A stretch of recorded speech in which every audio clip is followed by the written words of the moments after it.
लक्ष्मण जी ने निषाद जी को रात्रि में शिक्षा दी।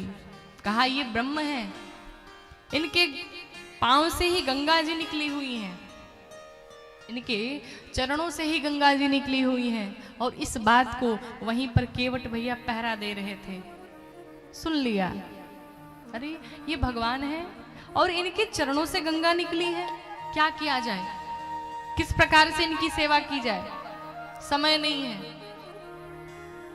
प्रातः काल हुआ, निषाद जी के पास जाकर के केवट भैया ने कहा सरकार एक निवेदन है। क्या निवेदन है?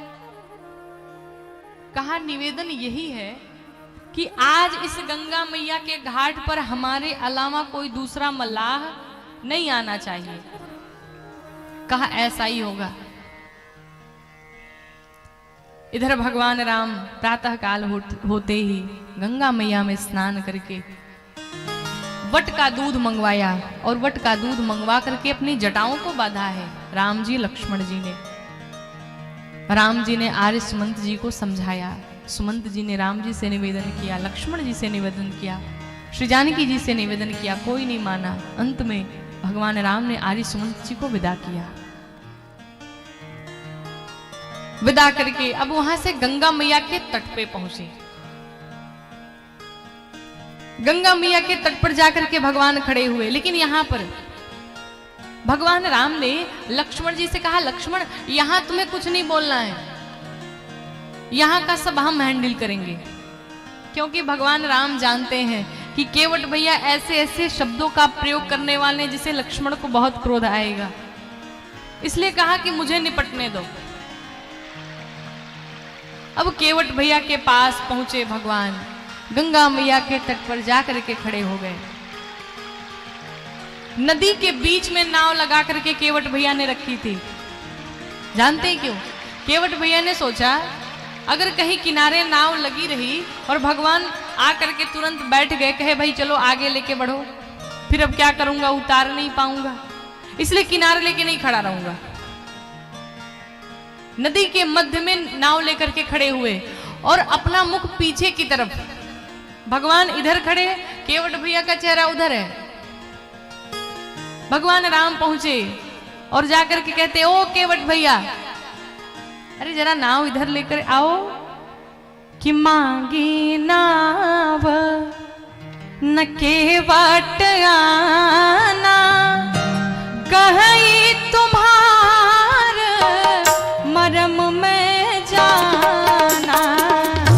मांगी नाव न केवट आना, कहीं तुम्हार मरम में जाना। चरण कमल रज कहूँ सब कहाई, सकरानी मूरिका छुआई।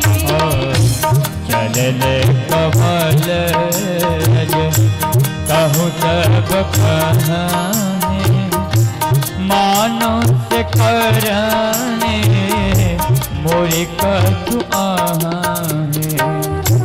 छुअत सिला भई नारी सुहाई, आहन तेना काठ कठिनाई। छुअत सिला भई नारी हाय, पाहन तेन काठ कठिनाई। तरनी उमोनी घर नी होई जाई, करने मोनी घर नी होई जाई। नी होई जाई घर नी होई जाई। तरनी उमोनी घर नी होई जाई। पाटा परई मोरी नाव उड़ाई।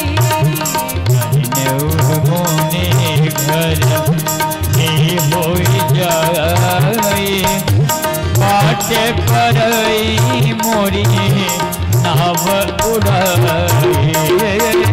यही प्रतिपालो सब परिवारों, नहीं जानो कछु और गवारो। यही प्रतिपालम सब परिवार, नहीं जाने हूँ कछु और कबारो।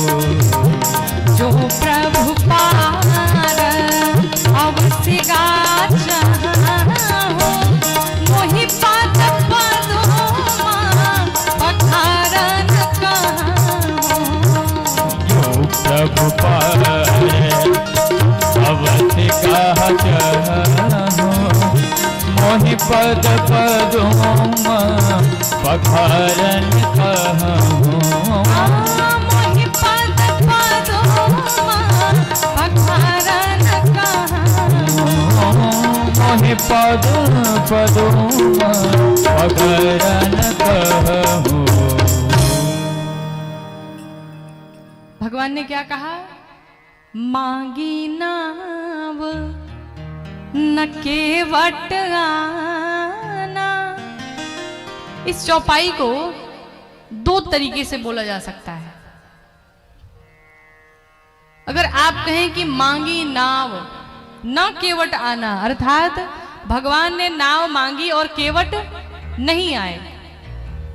और इसी चौपाई को अगर आप कह दें कि मांगी नाव न केवट आना, अर्थात भगवान ने नाव मांगी भी नहीं और केवट बिना मांगे चले आए, तो ये गलत है। मांगी नाव न केवट आना। भगवान राम ने नाव मांगी लेकिन केवट भैया नहीं आए। क्या कहा? कहीं तुम्हार मरम में जाना। कहा प्रभु आपके मरम को मैं जानता हूं, नहीं आऊंगा। आए नहीं। लक्ष्मण जी ने कहा लो देख लो, इसीलिए कह रहे थे हमें निपटने दो, पहले ही ना कर दिया, मना कर दिया। भगवान राम ने कहा इसमें कौन सी बड़ी बात है, और जब घर वाले नहीं बात माने तो बाहर वाले क्या खाक मानेंगे। घर पे जानकी को समझाया नहीं मानी, आपको समझाया नहीं माने, तो फिर हम इससे कैसे उम्मीद करें कि ये मान लेगा। शुरू से ही जतरा खराब हो गया। भगवान राम ने नाव मांगी और केवट भैया नहीं आए। कहा मैं आपके मर्म को जान गया हूं।